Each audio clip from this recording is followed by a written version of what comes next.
पूरे हिंदुस्तान में लद्दाख को चूज किया गया है भारत का सबसे पहला पेट्रोग्लिफ कंजर्वेशन पार्क बनाने में।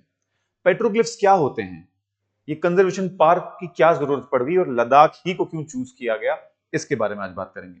Hello and welcome to wings Udaan. अगर आप इस चैनल पे नए हैं तो don't forget to subscribe and press the bell icon. इस चैनल पर आपको बहुत सारे इंटरेस्टिंग एजुकेशनल वीडियोस, बहुत सारी सरकारी नौकरियों की नोटिफिकेशन और साथ साथ बहुत सारे एमसीक्यू सेशन मिलते हैं। शुरुआत करते हैं आज के इस टॉपिक की। इंडिया का पहला पेट्रोग्लिफ कंजर्वेशन पार्क जो कि सिंधु घाट में बनाया जा रहा है। कुछ भी बताने से पहले देखते हैं कि पेट्रोग्लिफ होता क्या है। दरअसल अगर आप बात करें जमाना कदीम की, जब इंसान केव्स में रहता था, उस टाइम पे इंसान हंटर गैदर की लाइफ बसर करता था और किसी ना किसी फॉर्म का आर्ट उस वक्त भी प्रैक्टिस किया जाता था। पेट्रोग्लिफ्स अगर स्टोन को कार्व किया जाए, पेट्रोग्लिफ का मतलब ही है स्टोन कार्विंग। स्टोन को कार्व करके बिल्कुल बेसिक इमेजेस बनाई जाए इंसान की या फिर जानवरों की या फिर एक्टिविटी की, उसको पेट्रोग्लिफ कहते हैं।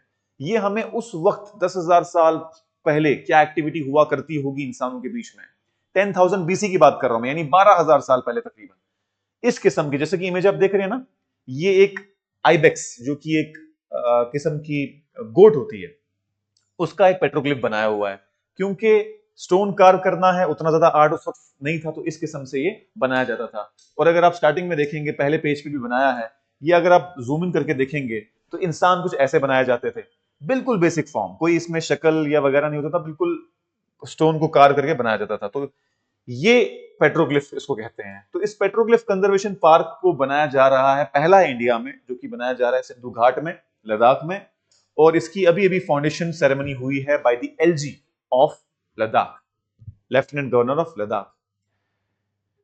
दरअसल इंडिया में थाउजेंड्स ऑफ पेट्रोग्लिफ साइट्स हैं। भीमबेटका है एमपी में, वहां पर सबसे अर्लीस्ट केव्स हैं, केव पेंटिंग्स हैं। और इसी तरीके से लद्दाख में भी है। लेकिन अभी तक पूरे हिंदुस्तान में कहीं पर भी पेट्रोग्लिफ कंजर्वेशन के लिए कोई एक डेडिकेटेड पार्क नहीं था।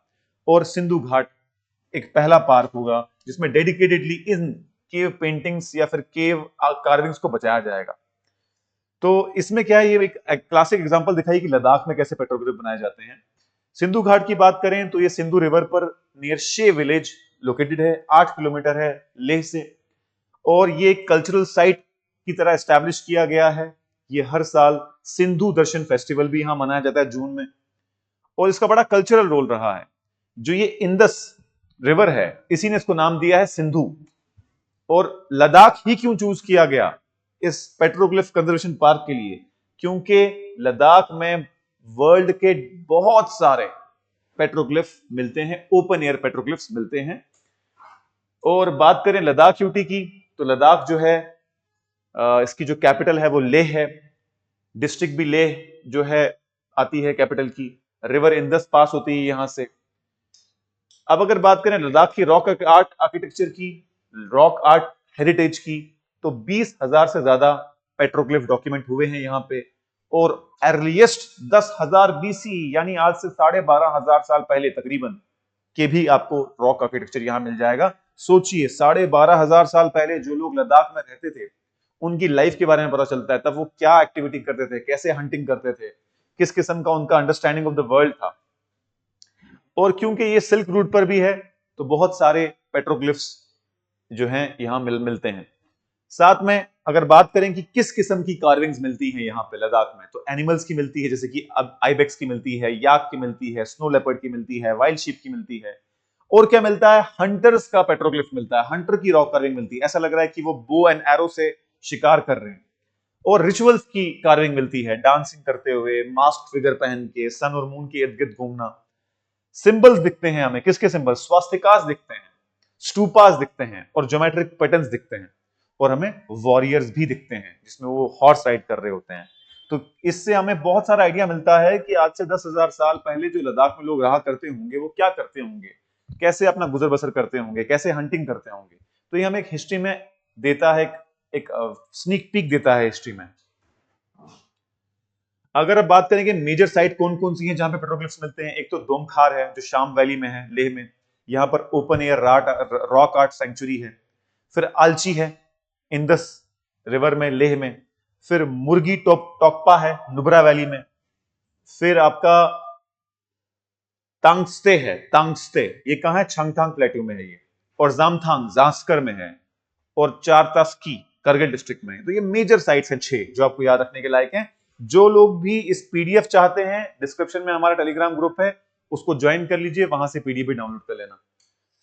वाई द पार्क मैटर्स, क्यों भाई? क्योंकि सबसे पहले तो ये प्रोटेक्शन ऑफर करेगा, जो डेवलपमेंट हो रही है उससे, उसके दौरान जो रॉक कट आर्किटेक्चर है उसको डिस्ट्रॉय ना कर दिया जाए। उसके साथ साथ में डॉक्यूमेंटेशन होगी कि भाई कितने आर्किटेक्चर हैं, आर्कियोलॉजिकली हम इसको देखेंगे कि हमारी हिस्ट्री और हमारे एंशिएंट टाइम्स में जो जो भी चीजें होती थी हमें हेल्प मिलेगी इसे अंडरस्टैंड करने में। रिसर्च होगी कि भाई सिल्क रूट के दौरान क्या क्या यहाँ पर हुआ, अवेयरनेस क्रिएट होगी। कल्चरल टूरिज्म भी होगा, पूरे दुनिया से लोग इंडिया के पहले पेट्रोग्लिफ को देखने आएंगे। और कम्युनिटी लाइवलीहुड भी होगा, लोकल लोग भी एंगेज होंगे एज गाइड्स, जो कि वहां की हिस्ट्री बताएंगे लोगों को। अर्जेंसी क्या थी? एक तो वहां हाईवे वाइडनिंग हो रही है, तो खतरा था कि हाईवे वाइडनिंग की वजह से कहीं ये रॉक्स वगैरह डिस्ट्रॉय ना हो जाए। टूरिज्म प्रेशर, हम जानते हैं कश्मीर वगैरह में बहुत, सॉरी लद्दाख में बहुत टूरिज्म है, तो लोग ग्रेफिटी वगैरह भी करने लगे थे इन पेड़ पे। वेदरिंग, वेदर भी हो रहा है भैया, इतने हाई जो ऑल्टीट्यूड पे इतना ठंडा गर्म से रॉक जो है डिस्ट्रॉय भी हो सकता है डेवलपमेंट की वजह से। और लीगल कवर नहीं है इनको, कोई प्रोटेक्शन की ऑर्गेनाइजेशन नहीं है, और अवेयरनेस भी लोगों में कम है। तो सिग्निफिकेंस क्या है इसकी? हमें प्री हिस्टोरिक टाइमलाइन के बारे में पता चलता है, यानी एक हिस्ट्री वो होती है जिसके बारे में डॉक्यूमेंटेशन मिलती है, एक हिस्ट्री वो होती है जिसमें कोई लिखत पढ़त ना हो, तो उसके बारे में हमें इंफॉर्मेशन मिलती है। Late stone age, bronze age वगैरह के बारे में पता चलता है, सिल्क रूट के बारे में एविडेंस मिलते हैं।